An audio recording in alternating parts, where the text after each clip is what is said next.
आज मैं इसी कानूनी लड़ाई को सर आम भाषा में, आसान भाषा में समझना चाहूंगी। एमसी ढींगरा सर, सबसे पहले आपसे शुरुआत करना चाहती हूँ। ये पल बहुत खास हो रहा है, लेकिन वो जिन्हें जो आप लोगों ने की लड़ाई, लंबी लड़ाई जो लड़ी सर, आज उसकी कहानी जरा समझना चाहेंगे। देखिए, मस्जिद जिसको वक्फ आमतौर पे कहते हैं, वक्फ है क्या, बहुत से लोगों को नहीं मालूम।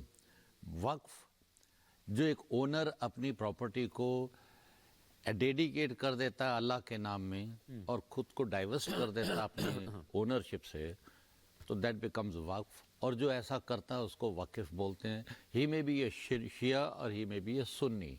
अगर सुन्नी है तो वो सुन्नी वक्फ कहलाती है, अगर शिया है तो शिया वक्फ कहलाती है। अब इतिहासकारों की बात पर जाए देखें तो जिस तरह के राइवल क्लेम्स थे, तो उसके हिसाब से ये बाबर ने जब इन्वेड किया, सरयू नदी को पार करना था, वहाँ पर ठहरे उसके कमांडर मीर बाकी थे। मीर बाकी वाज एशिया, और उन्होंने यहाँ पर मस्जिद बनाई और जिसको आगे चल के बाबरी मस्जिद का नाम दिया गया। कहा जाता है कि वो शिया थे मीर बाकी। ये वक्फ जो थी अल औलाद थी, तो जो मुतवल्ली, जो मैनेजर खुद अपने आप को अपॉइंट करते हैं, जो डेडिकेट करता है वाकिफ, वो औलाद दर औलाद चलती रहती है।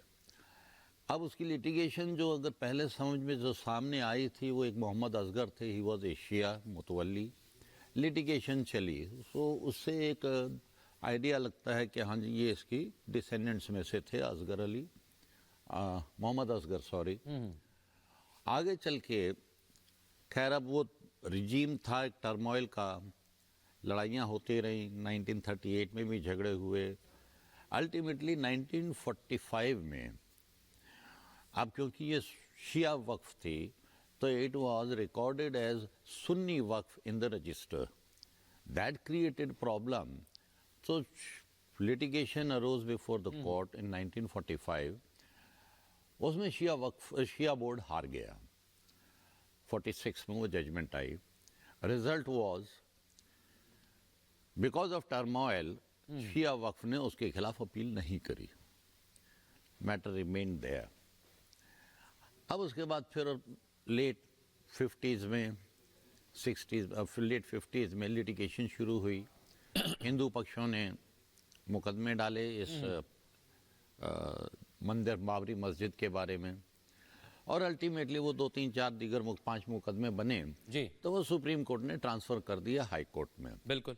अनफॉर्चुनेट पार्ट ये था कि शिया वक्फ जो था, पार्टी होते हुए भी उन्होंने रिप्रेजेंट नहीं किया सुप्रीम कोर्ट में। इनफैक्ट आई वाज रिप्रेजेंटिंग शिया। और मैं यही दर्शकों को बताना चाह रहा हूँ, ढींगरा साहब आप कंटिन्यू करिएगा, क्योंकि आपने एक बहुत महत्वपूर्ण बात कही कि आप शिया वक्फ बोर्ड को रिप्रेजेंट कर रहे थे और शिया वक्फ बोर्ड भी राम मंदिर के लिए लड़ाई लड़ रहा था। ये एक बड़ी दिलचस्प बात है। और वरुण सिन्हा जी भी हमारे साथ जुड़ गए। थोड़ी देर बाद विष्णु शंकर जैन जी भी स्टूडियो में आ गए हैं, हम उनका भी रुख करेंगे। ढींगरा सर आप कंप्लीट करें। अब ये लिटिगेशन जो थी हाई कोर्ट में, हाई कोर्ट ने फैसला दिया। हाई कोर्ट में हालांकि Shia Waqf board was a party, Shia Waqf board was not represented, so the dispute was being contested between the two, that is Hindu Paksh and Sunni. I be very specific about it. Ultimately, High Court ने सारा evidence देखते हुए एक finding दी कि it was not a Sunni Waqf, be that as it may.